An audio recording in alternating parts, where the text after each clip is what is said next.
امیر اہل سنت کی عمر مبارک جب 1.5 یا 2 برس کی تھی، جبکہ آپ کے والد بزرگوار کو مدینہ شریف کا بلاوا آیا۔ چنانچہ 1370 سن ہجری میں انہوں نے سفر حج اختیار کیا۔ والد صاحب کے سوئے عرب روانہ ہونے کے وقت امیر اہل سنت کو بخار تھا۔ آپ کو ایک کمبل میں لپیٹ کر والد مرحوم کو الوداع کرنے کے لیے ایئرپورٹ لایا گیا۔ ایام حج میں مینا شریف میں سخت لو یعنی گرم ہوا چلی تھی، جس کے نتیجے میں بے شمار حجاج کرام شہید اور بہت سے لاپتہ ہو گئے۔ امیر اہل سنت کے والد محترم بھی لاپتہ ہونے والوں میں شامل تھے، جو کافی تلاش کے بعد بھی نہ مل سکے۔ ان کا ایک رفیق سفر کا بیان ہے کہ انہوں نے شیر بشیر اہل سنت حضرت مولانا حشمت علی خان علیہ رحمت الحنان بھی حج کے لیے آئے ہوئے تھے۔ ہم نے ان کی خدمت میں حاضر ہو کر مدعا عرض کیا اور عرض کیا آپ دعا کر دیں کہ حاجی عبد الرحمن ہمیں مل جائیں۔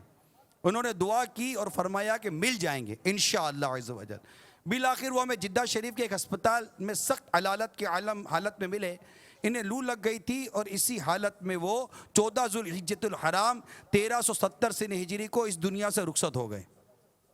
الحمدللہ عز و جل حاجی عبد الرحمن کس قدر خوش نصیب تھے کہ وہ سفر حج کے دوران اس دنیا سے رخصت ہوئے۔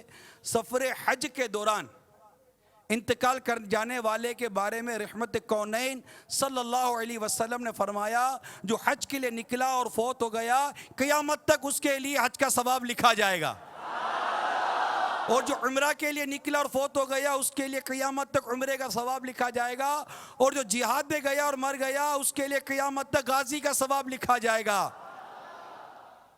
امیر اہل سنت کے والد ماجد کی ایک بہار یہ ہے کہ آپ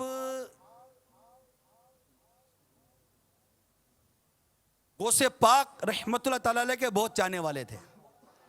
آپ پوری داڑھی والے تھے، حدیثیں بھی چند آپ کو زبانی یاد تھی، اور نگاہ نیچی رکھنے والا بھی معمول تھا آپ کا، اور قصیدہ غوثیہ کے عامل بھی تھے۔ کہنے والے کہتے ہیں کہ میں نے خود اپنی آنکھوں سے دیکھا ہے کہ جب کبھی چارپائی پہ بیٹھ کر آپ کے والد صاحب قصیدہ غوثیہ یعنی امیر سنت سے کہہ رہے تھے کہ آپ کے والد صاحب قصیدہ غوثیہ پڑھتے تو ان کی چارپائی زمین سے بلند ہو جاتی تھی۔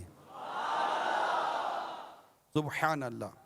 تو یہ بڑی برکتوں والا گھرانہ ہے اور بڑی عظمتوں والا گھرانہ ہے۔